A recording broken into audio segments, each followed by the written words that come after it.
आसमानी संकटानं पूर्त हादरलेल्या रामेश्वर भुसारे यांची कहाणी अक्षरशः काळीज चिरडून टाकणारी आहे. गारपिटीची नुकसान भरपाई मागण्यासाठी गेलेल्या कन्नडमधल्या घाटशेंद्रा येथील रामेश्वर भुसारे या शेतकऱ्याला पोलिसांनी मुख्यमंत्र्यांच्या दालनाबाहेर फरफटत आणलं आणि रक्तबंबाळ होईपर्यंत मारहाण केली. मारहाणीच्या धक्क्यातून भुसारे आणि त्यांचं कुटुंब अजूनही सावरलेलं नाही. रामेश्वर भुसारे यांना एक लहान मुलगी आणि एक मुलगा आहे. पत्नी आणि रामेश्वर भुसारे रोजंदारीनं कामाला जातात. पावसानं होत्याचं नव्हतं केलं, आता चूल पेटवायची भ्रांत. पावसानं झोडपलं अन राजानं मारलं तर दात कुणाकडे मागायची अशा विचित्र अवस्थेत सध्या भुसारे जीवन जगतायत. पत्र्याच्या शेडमध्ये हा बळीराजा राहतोय, तेही महिना 500 रुपये भाड्यानं. त्यांचं घर शेतात होतं, तेही वादळी वाऱ्यात होत्याचं नव्हतं झालं. 4 एकर जमीन, त्यात केवळ एकरभर भिजेल एवढंच पाणी, म्हणजे बागायती क्षेत्र केवळ 1 एकर. मग बँकेत भरायला एवढे पैसे कुठून आणणार? रामेश्वर भुसारे मदत आणि पुनर्वसन विभागाकडून मदत मिळावी म्हणून गेल्या 2 वर्षांपासून पाठपुरावा करतायत. आम्ही इथं पहिल्यापासून राहत होतो. ज्यावेळेस गारपीट झाली, उद्ध्वस्त झालं सर्व. आमचे लेकरं बाळं वाचून आम्हाला अशक्य झालं होतं. आमच्या घरामध्ये एक पलंग होता, त्यामुळे आम्ही वाचलो. आमची मुलं आम्ही त्याच्या खाली फेकले आणि जोपर्यंत गारपीट बंद होत नाही तोपर्यंत आम्ही तिथं बसलो आणि कसेबसे गावापर्यंत गेलो. जानेवारी 2015 मध्ये भुसारे यांनी 20 गुंठ्यात शेडनेट बसवण्यासाठी स्वतःजवळचे आणि मित्रांकडून 10 लाख रुपये खर्च केले. त्या रोपवाटिकेसाठी नियोजन देखील केलं. त्यानंतर चांगलं उत्पादन घेऊन आपल्या पदरात 4 पैसे पडतील या आशेवर असणाऱ्या भुसारे यांनी शेडनेटमध्ये पीक घेण्यास सुरुवात केली. पण 11 एप्रिल आणि 14 एप्रिल 2015 रोजी आलेल्या वादळी वाऱ्यामुळे आणि गारपिटीनं त्यांचं शेडनेट पिकासहित जमीनदोस्त झालं. तेव्हापासून भुसारे मदतीसाठी झगडतायत. हतबल झालेल्या रामेश्वर यांनी उपोषणाचा मार्ग अवलंबला. मुंबई इथं आझाद मैदानात अर्थसंकल्पीय अधिवेशन सुरू झाल्यानंतर 12 दिवस भुसारे उपोषणाला बसले. मात्र शासन व्यवस्थेला जाग येत नसल्यानं यावर काहीतरी मार्ग काढावा यासाठी रामेश्वर भुसारे मुख्यमंत्र्यांच्या भेटीसाठी आले होते.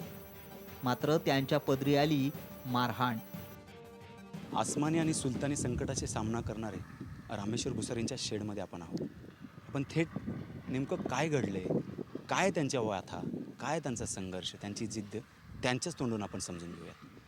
हे आसमानी संकट गारपीट झाल्यामुळे माझं हे उभं केलेलं शेड याचं पूर्ण नष्ट झाल्यानंतर मी रिपीट उभारण्याची तयारी. तुम्ही दुसऱ्यांदा उभं केलं? हो, दुसऱ्यांदा उभं केलं आहे, पण नातेवाईकांकडून घेतलेली रक्कम आणि माझ्याकडे पैसा नसल्यामुळे ते तसं अधोरं काम माझं पूर्ण बाकी राहिलेलं आहे. मी सरकारकडे मदत मागतो आहे, पण मला कुठली मदत मिळाली नाही. त्याच्यानंतर मी बँकेला लोन मागितलं, लोन पण मला मिळालं नाही. 2 वर्षापासून सातत्यानं पूर्ण कागदपत्र दाखल करून सनी बँकेनंसुद्धा मला लोन दिलं नाही.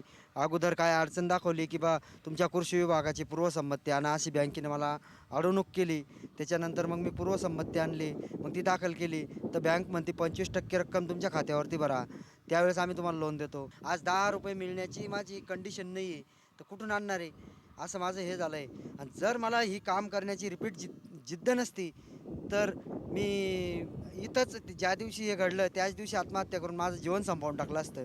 पण मला संघर्ष करायचा होता. मग तुम्ही त्या दिवशी मंत्रालयामध्ये ज्या आला होता त्याच्या अगोदर अधिकाऱ्यांना इथं भेटला नव्हता कोणाला? पूर्ण मी तालुका अधिकारी, जिल्हा अधिकारी अशा पूर्ण कार्यालयास जाऊन सनी सर्वांशी अर्ज दाखल केले, कागदपत्रे केले की बा तुम्हाला असं वाटत असेल की बा या माणसाचं यादीतून नाव चुकलं असेल, बरोबर आहे, एखाद्या वेळेस चूक बोलू प्रत्येकाकडून होते, आपण असं म्हणत नाही. पण त्यांनी त्याच्यानंतर आमचे अर्ज एवढ्या वेळेस दाखल झाले तर एखाद्या वेळेस त्यांना येऊन का पाहिलं नाही, सत्य परिस्थिती काय आहे. एकही अधिकारी तुमच्या इथं बघायला आला नाही? नाही आला आहे. आणि जे आज त्या दिवशीपासून झालेलं 2 वर्ष पूर्ण होत आहे आता या 11 तारखेला येणाऱ्या, तरी आजपर्यंत कुठला अधिकारी या शेतावरती आला नाही. आता तुम्ही साहेब तुम्ही प्रत्यक्ष बघा, तुम्हाला आम्ही याच्यासाठीच रिक्वेस्ट केली आहे की हे बघा आणि तुम्ही पहा की हे त्या दिवशीपासून आजपर्यंत हे जमीन पडू नये. हे सगळं भांडवल आमचं गुंतवलेलं हे 25-30 लाख रुपयाचं आमचं हे जे भांडवल आहे, हे पूर्ण भांडवल आम्ही इथं समक्षिक आहे.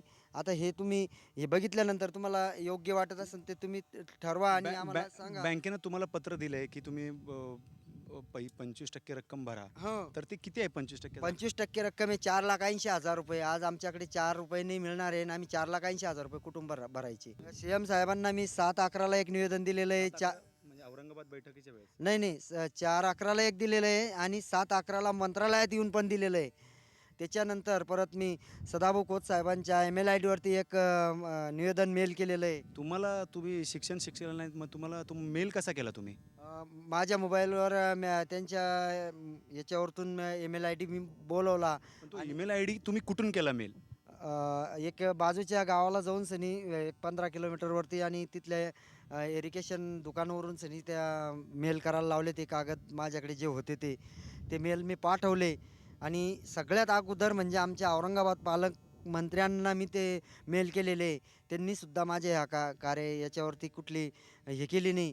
उलट अजून मला सांगताय की बा तुमचं यादीत नाव नसल्यामुळे आम्ही तुम्हाला देऊ शकलो नाही, एवढा शब्द त्यांनी धरून ठेवला आहे. मुख्यमंत्र्यांच्या दालनाबाहेर घडलेला हा प्रकार संतापजनक तर आहेच, पण त्याहीपेक्षा अंगावर शहारे आणणारा आणि लाजिरवाणा आहे. खरं तर या प्रकरणाची मुख्यमंत्र्यांनी तातडीनं दखल घेऊन पारदर्शकपणे चौकशी करणं गरजेचं होतं. पण शेतकरी भुसारे यांनीच पोलिसांना चावा घेतल्याचा आरोप खुद्द मुख्यमंत्र्यांनी केल्यानं आश्चर्य व्यक्त होतंय. शासनाकडे मदत मागणाऱ्या रामेश्वर भुसारे यांचं चुकलं काय? रामेश्वर भुसारे यांचा जगण्याचा अट्टहास हाच त्यांचा गुन्हा होता काय?